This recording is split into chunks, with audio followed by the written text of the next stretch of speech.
Hello বন্ধুরা, বড়দের প্রণাম, ছোটদের ভালোবাসা নিয়ে আজকে আবার একটা নতুন ব্লগ নিয়ে চলে আসলাম।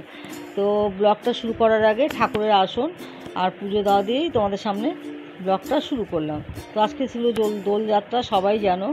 তো এই যে সিংহাসনটা দেখতে পাচ্ছ, এটা হচ্ছে আমার শাশুড়ির শখের আর আমার ছেলের আবদারে। আমার শাশুড়িই শখ করে এটা বানাতে দিয়েছিল, কিন্তু যথেষ্ট বড় থাকার জন্য এটা ঠাকুর ঘরে ঢুকছিল না। আমাদের আলাদা ঠাকুর ঘর ছিল। তো আমার ছেলে প্রচণ্ড বায়না করছিল, আম্মা এটাই রাখো এটাই রাখো। তো যা হোক করে এটাই রাখা হয়েছিল, বড় কষ্ট করে এটা ঠাকুরের ঘরে ঢোকানো হয়েছিল। তো সেই সিংহাসনেই আজকে, এটা তো রেগুলারই পুজো হয়, তো আজকে দোলযাত্রা দিন ঠাকুরকে পুজো দিয়ে পায়ে আবির দিয়ে তোমাদের সামনে আজকে দোলযাত্রার ব্লগটা শুরু করলাম। তো তোমরা আমার সাথে থাকো, দেখতে থাকো আমি কি করছি। তো আগে তো ভোগ দেওয়া হতো, শাশুড়ি বেঁচে থাকতে খিচুড়ি, লাবড়া, চাটনি, পায়েস সব কিছু করে ঠাকুরকে দিয়ে তারপরে আমরা খাওয়া দাওয়া করতাম। তা শাশুড়ি মা মরে যাওয়ার পর থেকে আর বন্ধ করেছি, আমি সামান্য মিষ্টি দিয়েই পুজোটা দিই। আর আমাদের নিয়ম নিরামিষ খাওয়া, কারণ আমাদের আসামে দেশের বাড়িতে 3 দিন ধরে এই দোলযাত্রার অনুষ্ঠান হয়, আর বাড়িতে নিরামিষ হতো। তো তাই আমরা আজকের দিনটা নিরামিষই খাই। তো এই যে দেখতেই পাচ্ছ, তারপরে সমস্ত কিছু করে পুজো টুজো দিয়ে চলে এলাম। এই যে সবাই রং খেলতে, এই যে ছোটদি ভাই শেষদিভাইকে মাখাচ্ছে। এই যে ছোটদি ভাই, ওই যে আমাদের বাবা, এই যে আমাদের একটা মেয়ে, ওই যে আমার ননদ। এই যখন কেন এখানে গান বাজছে বুঝতে পারছো, যার জন্য সব নাচানাচি করছে গানের সাথে সাথে। এই যে আমার দেওর, এই ননদ আর এগুলো হচ্ছে আমাদের পিস্তত দেওর ননদ, কারণ আমার শ্বশুরের নিজের বড় বোনের ছেলে মেয়েরা। আর ওটা হচ্ছে নাতনি, মানে মেজো ভাসুরের, মানে পিসি শাশুড়ির মেজো ছেলে মেয়ে। এটা হচ্ছে ভাগনা, এটাও পিস্তত ভাগনা, বড়দির ছেলে। এই যে এই দিদি দেখতে পাচ্ছ, এই দিদির ছেলে ওটা। ওরা শিবপুরে থাকে, তো শিবপুর থেকে এসছে রং খেলার জন্য। তো আমরা ভেবেছিলাম শুধু আবিরই খেলবো, সবাইকে ওটাই বলেছিলাম। কিন্তু এই যে আমার মেয়ে আর আমার ছোটো ভাসুরের ছেলে, এই দুজনে মিলে না রং মাখিয়ে ভূত বানিয়ে দিয়েছিল আমাদের কথা শুনলই না। তো অনেক দিন পর আমরা সবাই মিলে এক জায়গায় একসঙ্গে হয়ে খুব মজা করে আবির খেললাম, রং খেললাম, খুব আনন্দ করেছি।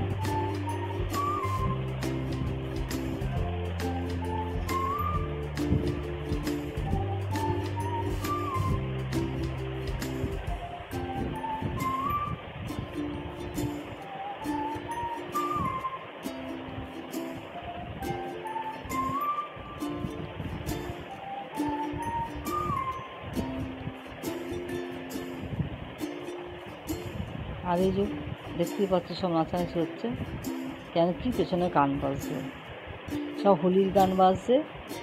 তো ওরা সেই আনন্দে নাচ ধরে রাখতে পারছে না।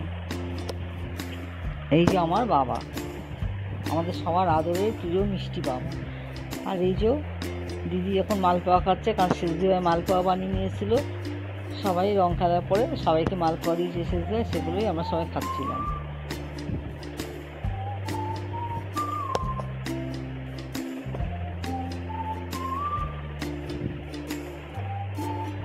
তারপরে এই ভাসুর বড় পিসির মেজো ছেলে চলে যাচ্ছে, তারপর ডেকে একটু আবির দিলাম।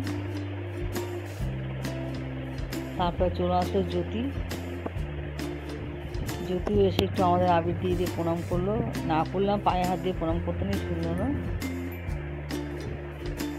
তারপরে এই যে মেজদি, মানে বড় পিসির মেজো মেয়ে, মেজদিও খেলতো, কিন্তু ওই শরীর খারাপ, দেখতেই পাচ্ছ মুখগুলো, গাল গলা সব ফুলে একাকার অবস্থা আছে। তো তার জন্য ওকে শুধু একটু কপালে একটা করে টিপ দিয়ে, গালে একটু করে দিয়ে চলে আসতাম।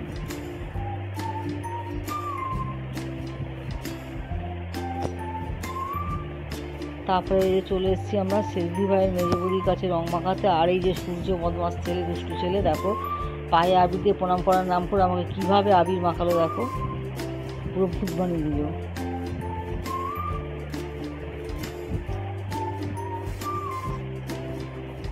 তারপরে চলে গেলাম আমরা ওপরে শেষদি ভাই মেজো বৌদিকে একটু আবির দিতে। শেষদি ভাই এখানেও বাবার বাড়ি, আর শ্যামনগরেও বাবার বাড়ি। শেষদি ভাই 2 জায়গায় বাড়ি, মানে বাবার বাড়ি।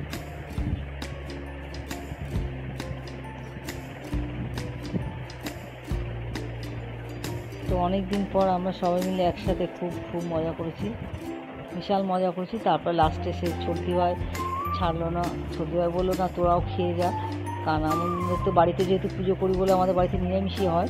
তো আমি ভেবেছিলাম ছেলে মেয়েকে ছোটদি ভাই বলেছিল, আর আমি ভেবেছিলাম বাড়িতে এসে সেদ্ধ ভাত করে খাবো, একার জন্য কী রান্না করবো। তো ছোটদি ভাই বললো, তো ছোটদি ভাই বাড়ি থেকে আবার বিরিয়ানি খেয়ে চলে আসলাম।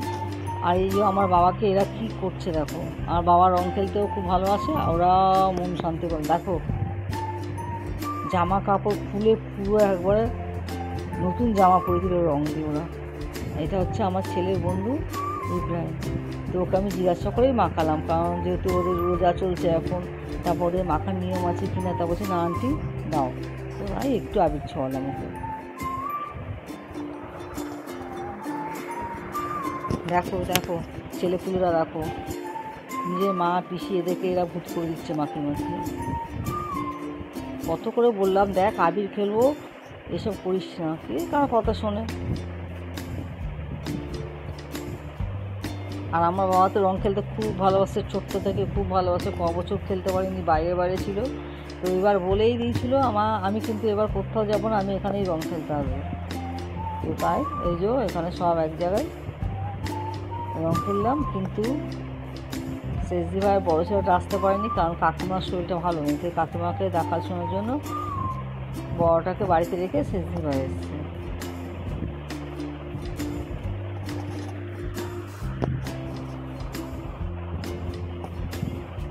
দেখো আমাকে কী করছে দেখো সব, বলো আমি নিজে চিনতে পারছি না, এমন ভূত বানিয়েছে আমাকে। আর এই যে আমার বাবা লাল কালো হলুদ সবুজ কিচ্ছু আর বাকি নেই, তাতে খুব খুশি, কোনো রাগ দুঃখ নেই, হেবি আনন্দ করছে।